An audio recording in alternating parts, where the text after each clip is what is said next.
Good morning and welcome to our second week of school and our second story hour. Now, maybe you got some version of this Hillcrest Library passport. In real life, a passport is what you need to travel from one country to the other, and every country has them. Well, this year we can't really travel anywhere because of the pandemic. So, thankfully, we have our books. And on the back it says reading gives us somewhere to go when we have to stay where we are.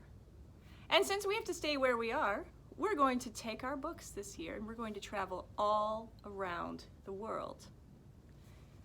And today we are going to visit Pakistan. Now, on our map here, you'll see that we're here in Waco, Texas, and to get to Pakistan, we would have to go all the way across the Atlantic Ocean.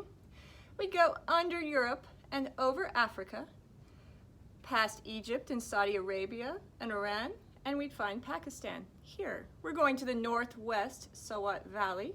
It's between Afghanistan and India, and it's close to China. And we're going to read about a real-life person whose name is Malala Yousafzai, and she is a real-life hero. She's an amazing person who has risked her life to help girls go to school, to speak up for those who don't have anyone else to speak up for them. And she is the subject of our book. Now this book is called Malala's Magic Pencil, and she wrote it. We have some other books in our library that she wrote too. She wrote longer stories for bigger kids. And so you could check those out using our online curbside pickup. You can choose a book from our library and push the hold button. There's some instructions following this video. You can push the hold button and then your parents can drive up to school on Mondays and pick up your books and you can read them at home. So this is Malala's story in her own words. Malala's Magic Pencil. Do you believe in magic? Depends on what you're talking about. Maybe I do.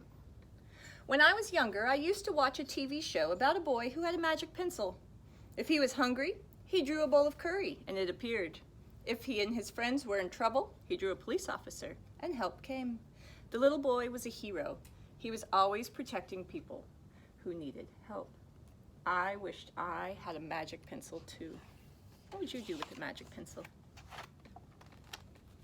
If I had a magic pencil, Malala says, I would use it to draw a lock on my door so that my brothers couldn't bother me. That's something I could relate to. Or I would stop time so I could get an extra hour of sleep every morning. I would definitely do that. Or I would erase the smell of the trash dump near our house. And I would use it to make other people happy too. I would draw the most beautiful dresses in the world for my mother and the best buildings in the valley for my father so that he could open as many schools as he wanted where children could study for free. And I would use it to draw a proper ball so my brothers and I could play with instead of our sock stuffed with rubbish. Every night before I went to bed, I wished for my own magic pencil. And every morning I woke up and checked the cupboard. But the magic pencil was never there. One day, I was throwing away potato peels and eggshells at the dump. I was wrinkling my nose and I was swatting away flies and I was making sure that I didn't step on anything dirty in my nice shoes when I saw a girl about my age sorting the trash into piles.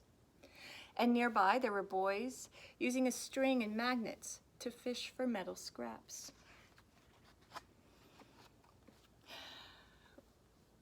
When my father returned home from work, I told him what I'd seen. It made him sad. Abba, I asked. That's how you say father in Arabic.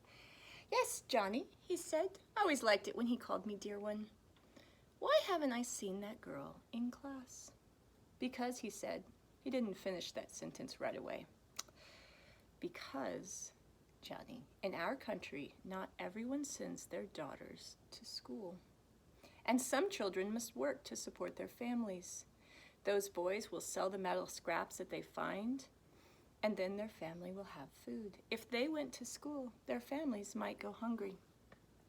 Now, school was already my favorite place to be, but I'd never felt so lucky to be able to go. My father had always said, Malala will be free as a bird. But now I wondered how free I could be. That night, I thought about the families that didn't have enough food, and about the girl that couldn't go to school. And I even thought about how when I was older, I would be expected to cook and clean house for my brothers, because where I came from, many girls weren't allowed to be what they dreamed of.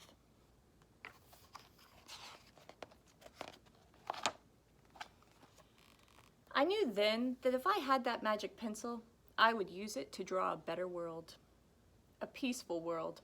First, I would erase war, and then poverty and hunger, and I would draw girls and boys together as equals. Over the next few years, instead of wishing for a magic pencil every night, I worked hard in school every day. I wanted to become one of the top students in my class.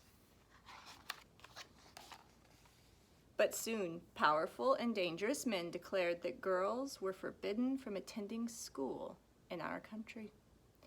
They walked the streets of our cities. They carried weapons. One by one, girls stopped coming to school. But where are all the students? Well, they don't feel safe coming anymore, Johnny. How could a few men stop all the girls in our valley from going to school? If more people knew what was happening to us, I thought, they might help.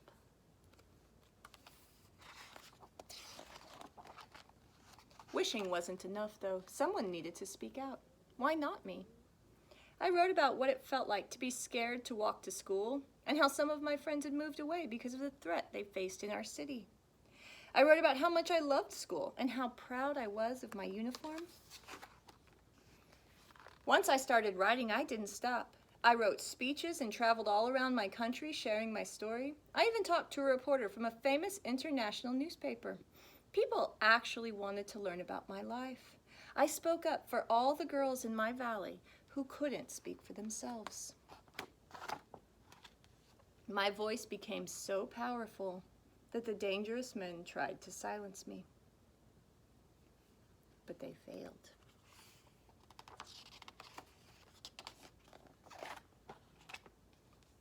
And now my voice is louder than ever before. Louder because people have joined me, and together we make a chorus, standing up for what we believe. We raise our voices for those in need. We help people in danger, even if they're an ocean away.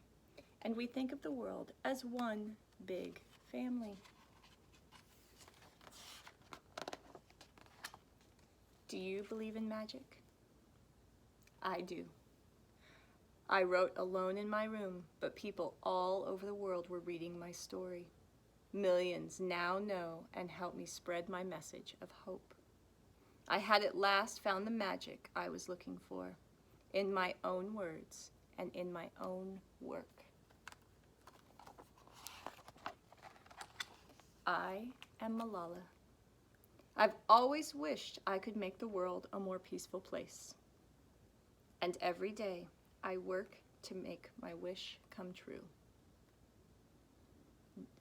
She gave a speech to the United Nations, and she said, one child, one teacher, one book, and one pen can change the world.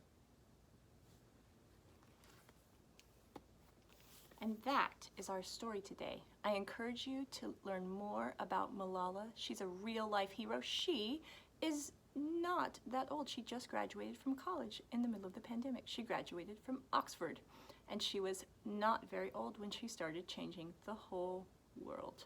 So, I encourage you to learn more, to take your books and your pencils, and to write, and to think, and to work to change the world. I think you can. I'm counting on you. All right. See you next week.